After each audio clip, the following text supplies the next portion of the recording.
Hello and welcome to Daily Debrief, your primer on international news brought to you by People's Dispatch. Today we'll look at the latest from Ethiopia, the conviction of a US professor, and the legacy of the Soviet Union. Our first story is from Ethiopia, where earlier this week the rebel Tigray People's Liberation Front declared that it was withdrawing its troops from the Amhara and Afar regions, heading back to the province of Tigray. This marks a key moment in the civil war that started in November 2020, and it again intensified in the middle of the year after the federal government had announced a ceasefire. The latest news on this front is the Ethiopian federal government has announced that its forces will not enter the Tigray province. Now, my colleague Prashant spoke to Elias Amare of Horn of Africa TV to understand the latest in this conflict. Let's take a look. Thank you so much for joining us. Since the last time you talked to us, where you described the latest situation in Ethiopia, why the TPLF was forced to withdraw, there have been some major developments on the ground. I believe the Ethiopian government has taken a new position. So could you maybe tell us a bit more about what's happening right now? Thank you, Prasant. Yes, today, or I should say yesterday, the Ethiopian government communication minister, Dr. Legesse Tulu, came and issued a statement, a position statement of the government, in which he said that the government forces are ordered to stay put now where they are. They have essentially pushed out the invasionary force of the Tigrayans back to their home base, and so they will be standing until further orders at the borders. That is one thing, and the other thing he indicated the reason for that was that the government doesn't want to be trapped in a sort of quagmire that it found itself earlier this year.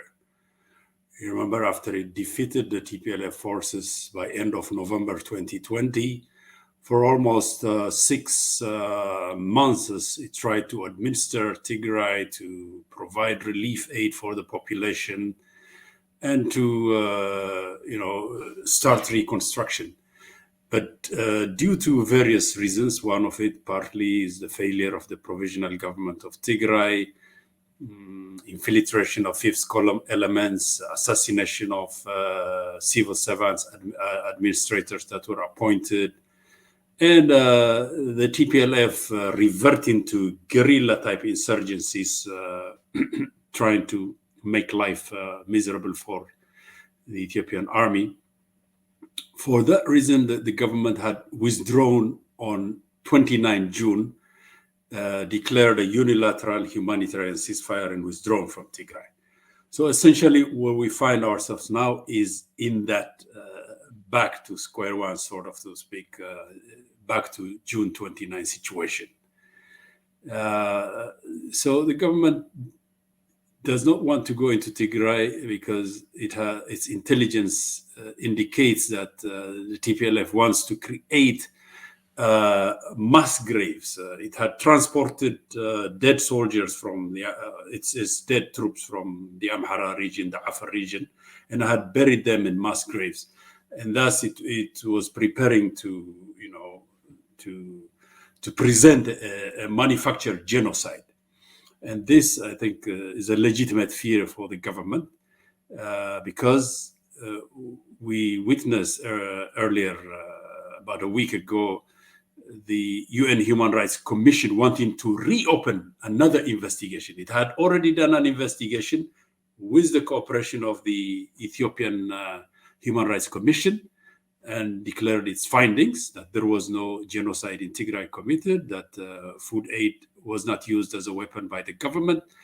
But now, because due to pressure from Western governments, in particular those who push the humanitarian intervention R2P doctrine, so to speak, which is not supported by international law, by the way, the Samantha powers of Washington, essentially, to call a spade, these forces had been pushing for a reopening of human rights investigations. And so the government's intelligence also indicates that the TPLF was preparing such kind of manufactured scenario.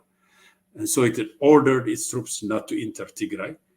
That means any mass graves that are found, the government would not be responsible because it has been away from Tigray for the past 6 months.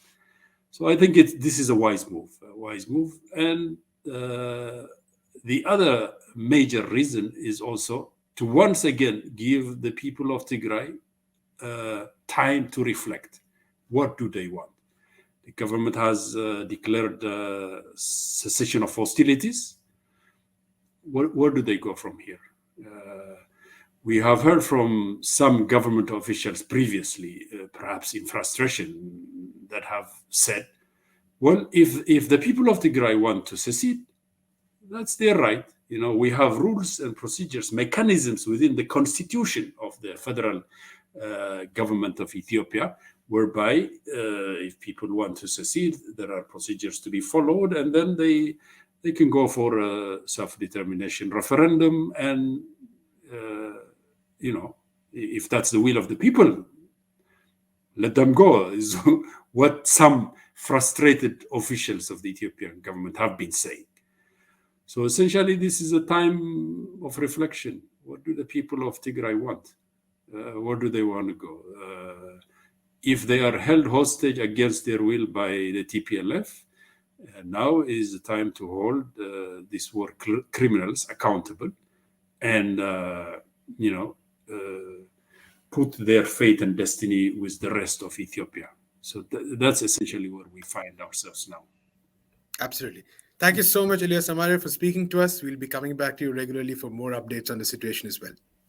Thank you, Prasad, and the People's Dispatch, as always, being a people's voice, and given this corner of our world and the Horn of Africa, the attention it deserves, because the Western media will not do so. It is disinformation. So I thank you again for giving us voice. Our next story is about Harvard professor Charles Lieber, who has been found guilty of charges of hiding his ties to a Chinese recruitment program. According to news reports, he has been found guilty of filing false tax returns and hiding a bank account. The maximum sentence is reportedly 26 years in prison and a fine up to $1.2 million. However, this conviction has been also widely criticized and is being seen in the context of the US encirclement of China in a variety of fields, especially research and technology. Now, we have with us Prabir Purkayastha to tell us a little bit more about this. Prabir, now senior chemist Charles Lieber in the US has been convicted in a trial in FBI's China initiative. Now, what does this mean in terms of the impact it will have on the scientific community in the US and also the relationship between the Chinese students and colleagues? The question, of course, is what is the China initiative? And the FBI's China initiative is directed essentially at China and particularly the scientific communities, a lot of them Chinese researchers, professors, with their Chinese colleagues across the ocean, as well as even American professors, in this case Charles Lieber. And Charles Lieber is not a minor figure. He is somebody who could have been, for instance, a Nobel Prize winner in chemistry. So he is a major figure.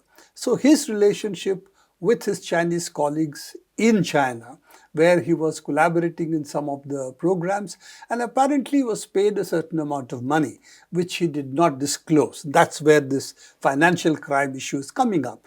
But during the course of the case, it also transpired the reason he drew attention because he has a number of Chinese students. And therefore, the issue that has come up, and this has been widely discussed in the United States, the Chinese American community has been involved, as well as a large number of scientific figures have been involved in saying this is really going back to what happened during the World War, when the Japanese people, ethnically those who are from Japan, who stayed 2 generations, 3 generations in the United States, were also put into prison camps. So this kind of targeting people based on their ethnicity is a problem. And that's what they're saying, that after all, 80% of the what are called the STEM graduates of Chinese origin stayed back in the United States. And if they are going to be targeted now, then is China then a safe place for them? So I think the issue is also that the way the cases are being framed, the way cases are being framed against various people, as it has been said by one of the major figures who was in the FBI, who's been critical of this China initiative. He said, if we are going to talk about hiding income, then the primary target should be those who work with big corporations. And they do hide different kinds of income they receive from the big corporations because of the nature of their tie-ups with them. It's not therefore that you are targeting people for hiding income. You're really you're attacking them because they're of the relationship with China. And this is the key issue then that comes up, that if there is a relationship with China, which is a research-based relationship, should this come under this kind of scanner? And should it be that this China initiative becomes in that sense a kind of witch hunt against all kinds of relationships with China? And that would have serious implications not only for China or students, researchers, teachers who have stayed back in the United States, but also on the nature of what happens in the American universities and research institutions, who, after all, a large number of whom are from China, India, and other countries. So what happens to them? Also, Prabir, staying with the encirclement of China that is taking place, how does this impact the US-China relationship when it comes to technology and research? This is the other big issue. There is a recent report from Harvard, of Belfer Institute over there, which talks about the tech war between China and United States, and has also identified that there are a number of areas where the Chinese have either caught up or have advanced beyond what the Americans have. It is also said that the biggest advantage that the Chinese have is that their science, technology, engineering, mathematics, what's called the STEM program, there are much larger number of graduates coming out of reasonably good Chinese universities than what is there in the United States. US is actually producing from 40,000 odd STEM graduates. China is producing 77,000 per year. And also, large number of STEM graduates in the United States who are looking for postgraduate work, a postgraduate program, are actually Chinese, Indians, and other countries. And Chinese are a very large number of them. So if this happens, out of 40,000, maybe another 15,000 would get knocked off because they are not of ethnic American origin. So what happens then to the American scientific and technological programs? And effectively, therefore, does it weaken American competition with China? Will America weaken? Because their major advantage has been the ability to attract foreign talent and make up for the fact that America doesn't produce that much of that number of STEM graduates, and therefore they come from all over the world, and China and India are the two largest sources of that. If China is taken out of the equation, and it's quite likely that Chinese graduates, after passing out, after doing their post-graduation or their PhDs, will go back now to China, because working in the United States universities with the China initiative will make them an object of suspicion and continuous being under the scanner. So most of them will probably go back and not stay in the United States.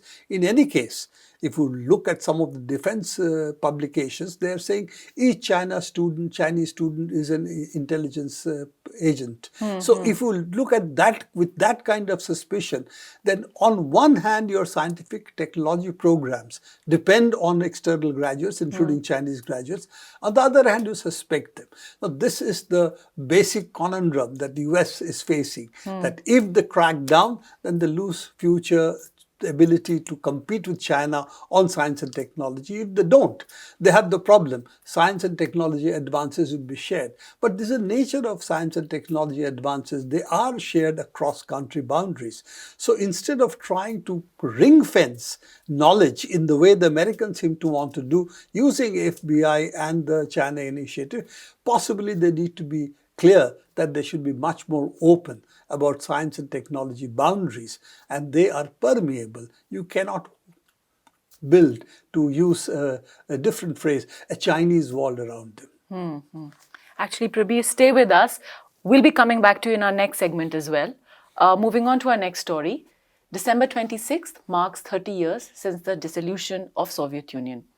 The world has changed drastically in the intervening time.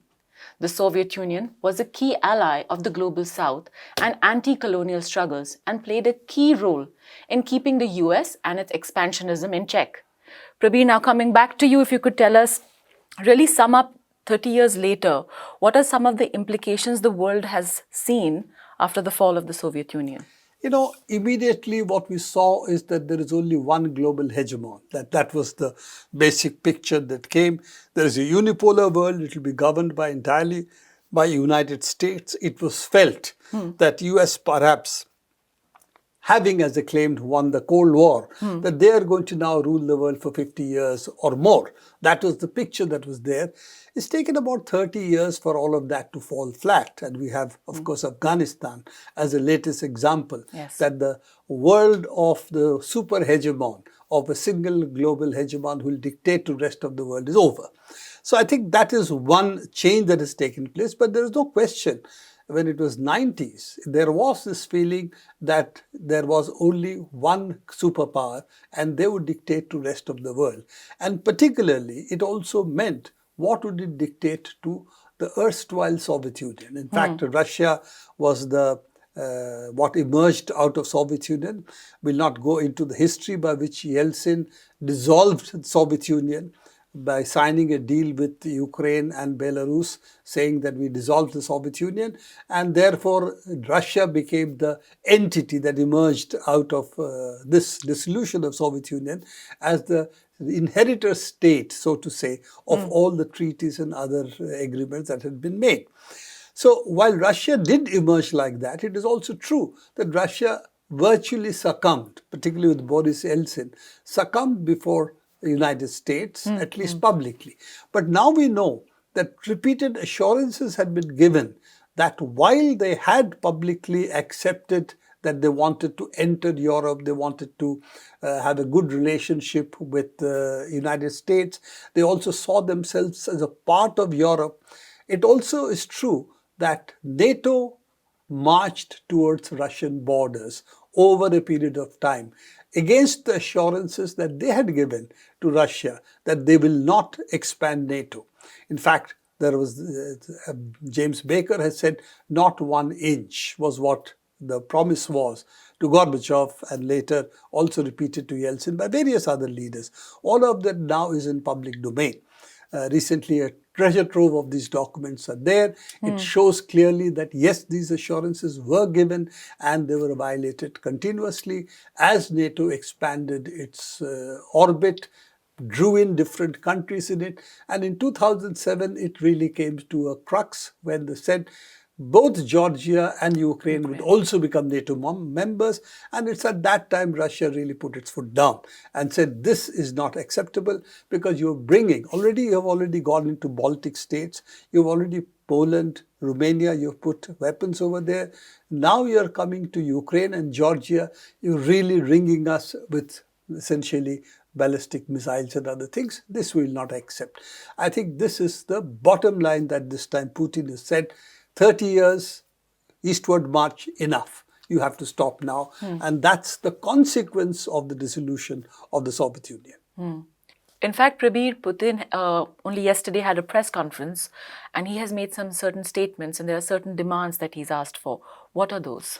It's very simple. He is saying that the eastward march of NATO has to stop. Yes. Georgia and Ukraine should not be incorporated into NATO. NATO forces should not come up to borders. He's also said military exercises in our borders, also positioning missile batteries, etc. in our borders should not be there, and they should be taken back. I think more important of that, he's also said intermediate range ballistic missiles should not be deployed.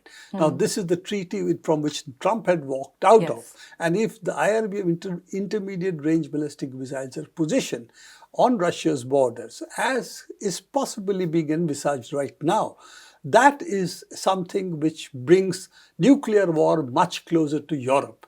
And I think European countries, as much as Russia, should be worried that this might mean that the nuclear war between Russia and America will be fought in Europe. And this is why The Europeans originally had been at the forefront of arguing that you should have an intermediate range ballistic missile treaty. I'm surprised that the Europeans this time seem to be arguing that's our internal matter and it's not Russia's prerogative to tell us what should or shouldn't happen. Yes, intermediate range ballistic missiles is everybody's issue, because if that is put there is a nuclear exchange, well, the world is over. So I don't think you can talk about individual countries' sovereignty when you're talking about nuclear weapons. And I think that is something now Putin has put on the table. And let us see where it goes. There is talks of negotiation starting, but without conceding anything and saying, we will talk, but we don't know what we will talk about. We'll see what these issues are and we'll see what can be done. I hope that the world understands this is a much more critical issue than just Putin's demands on NATO. It's really about nuclear weapons and their deployment on the Russian border. It is something that Russia will react to, just as the US reacted to some time back when missiles were put in Cuba. Yes. And this, of course, we can say was also a consequence of America putting missiles in Turkey. Again, all of this is, if nuclear missiles are deployed close to your border, you are going to react. And it's not surprising, therefore, that we have the Russian reaction, as President Putin has said time and again at yesterday's press conference. So now we just have to watch how this area now de-escalates. That's something we'll keep a close eye on. That's all we have on our show today on Daily Debrief. Keep watching us and do follow us on People's Dispatch.